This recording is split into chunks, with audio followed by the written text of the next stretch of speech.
My name is Nonkululeko Morgan Mpungose, and I was born and grew up in Durban, South Africa. One of the fondest memories I have of just growing up at home, my family had moved around in and out of Durban, seeking employment opportunities. So as a kid, I had sort of grown accustomed to starting over and making new friends and living in various neighborhoods. But I think one of my favorite things to do, despite the constant moving, was being able to go outside and play with my friends at the time. And I think that's probably where my first encounter of design was. As kids, we would sort of come together to play, and one of the more popular games at the time was House, which we called Mastosi. And it was incredible because before I knew anything of architecture, I think I first understood the concept of home and the props we would sort of gather as we would collaborate to create our own renditions of what a house was or a homey space was putting together these props that we would all collect from all our family homes. And as simple as they were, I think they were essential in just, I guess, forming the skeleton and to facilitate, I think, what then sort of formed an environment that would allow us to create spaces that we then could dedicate as play spaces, living spaces, cooking spaces. And that at that time, I think the props, as simple as they were facilitating I guess the processes and the dynamics of a home as we understood it at the time. So we didn't call it design. We didn't see ourselves as designers, of course. In fact, I often joke with my friends now where we speak about how we didn't even have the word architect or architecture in our vocabulary back then. We never understood what that was, but I think we were certainly designers in our own rights. We certainly understood the processes of collaborating and problem solving and storytelling. So I guess that's where my journey begins as a designer.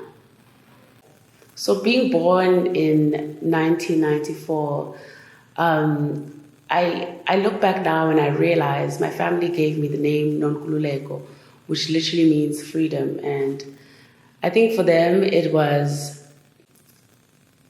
an opportunity to commemorate the end of an era and the beginning of a new one. And I see the gift of this name as their hope that we were about to turn a new leaf, the hope that life was going to change for Black South Africa at that time.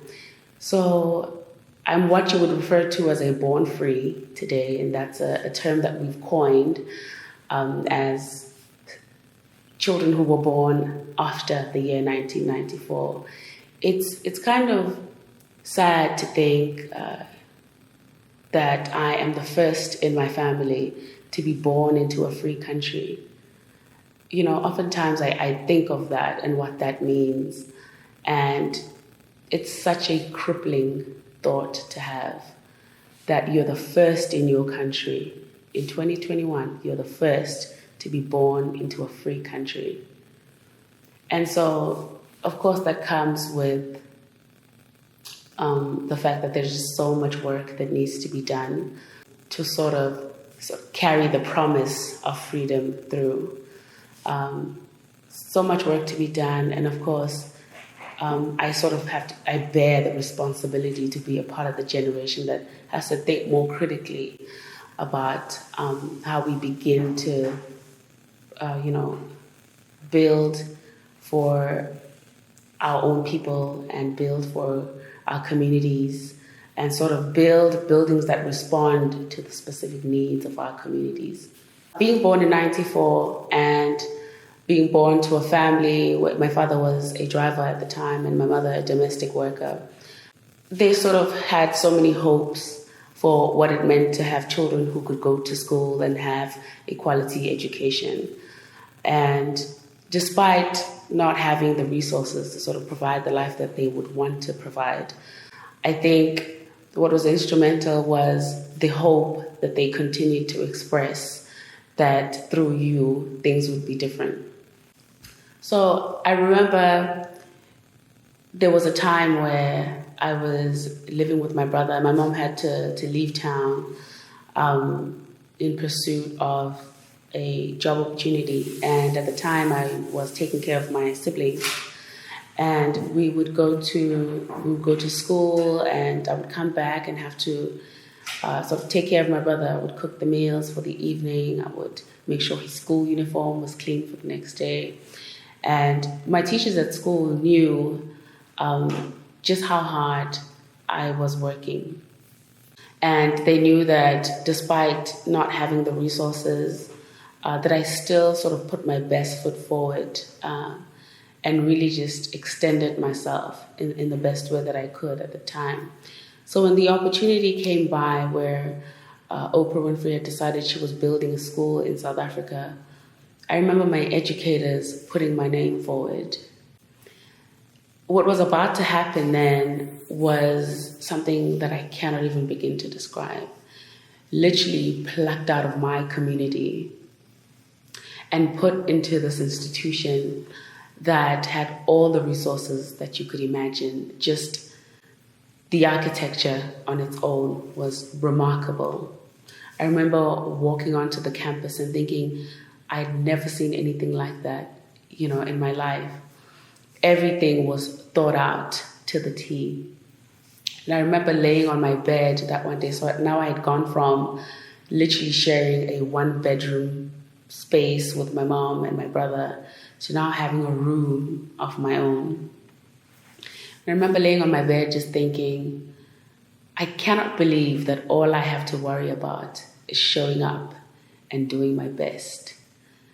And it's incredible to think how resources can just transform the quality of life that you have available to you. So I went through high school, and my decision to leave South Africa for the US in pursuit of a higher education was following a school. I particularly was drawn to my college because of the ways in which they advocated, particularly for women's education. I loved that they recognized that women were leaders of various communities throughout the world, and that to seek to have impact in the world, you could do it through bringing these women together, educating them, and then sending them back out into the world. There's something about that really just resonated with a deeper part of me. So I left for the United States, and I think when I decided to pursue design as a career, I was thinking more intentionally about how I could use my life as a service to my community and the world at large. I always remembered, I think 13 years ago, I sort of had the honor to be in the presence of the phenomenal Sidney Poitier, who was in South Africa for the opening ceremony of the Oprah Winfrey Leadership Academy. And I remember his parting words with us was, I truly believe that one day you will be seated at the table where the decisions of the world would be made. And I've just sort of carried the depth and the magnitude of those words with me ever since. What I heard him say was, when you choose to use your life as a service to the world, it makes it that much more meaningful. And it offers the opportunity to create great impact in the lives who are affected by the decisions that you make. And so when I decided I was going to go to college, I knew that architecture school for me was going to be more than learning to detail stairs. I knew that learning to put together a building was only a part of the journey and what I wanted to use architecture for. And so because of that, I sort of came into architecture school from a different lens. I knew that it wasn't enough to just be present to mark the register. I knew that I couldn't solely depend on the validation of my professors.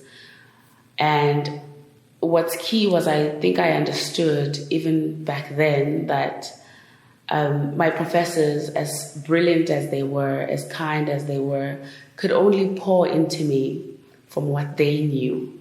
And they had their various perspectives on life that were probably determined by their upbringing and their exposure. And I understood that I sort of had a different lens that I was sort of approaching my education from, and I wanted to lean into that completely. So, being a black girl from South Africa, born out of apartheid, to now be sitting in a studio setting in Los Angeles, pursuing my master's degree in design, I knew that it would completely be dismissive of my experience in the world. It would be dismissive of all the sacrifices it's taken from my family, my friends, and people who were rooting for me. If I was now sitting in Los Angeles and content with idolizing Western architects, the Corbusiers, the Renzo Pianos, the Frank Lloyd Wrights as sole contributors to the community of design, I knew that I couldn't be content with that. I sort of had the desire to look beyond that. How could I then take this education and apply it in ways that service to my communities? And I think had I grown up in a different context, I would be missing that piece. I would be missing the approach for using design in a different way. And so my journey then became about meaning what I say and saying only what I meant. And this meant that I had to personally craft my educational journey. I think I'm still doing that, even working now. So during my spare time, even in the summer times, I would be very particular about the firms I sort of chose to align myself with. I was looking for allies. I was looking for firms, offices that share the desire to seek service as the center of design and recognizing how that's important, particularly in the built environment. And so I think this program is so crucial. One, because it gifts you with exposure, which I think is the foundation for impactful design, right? Once you're exposed to a different narrative, a different story, it expands your life in so many ways. And I feel once you're an open designer, I've experienced, and you seek to be a better person, then you can approach the world from a more empathetic space, a more attentive space. And generally, better people make better designers is what I truly believe. And what makes us better people is because we're more open to the world and to understanding the world and the complexities that it encompasses. So I definitely would say that putting in your application for this program was the first step, I think, in the right direction. And I feel like the journey you're about to embark on is going to allow you to sort of, one, be clear about what your intention is as a designer in the world. And that's critical, especially if you sort of want to build more than just buildings with your architectural education. If you really want to be intentional about using the skill for a better purpose, you sort of have to begin to construct what you hope to get out of this program. I think that would be key.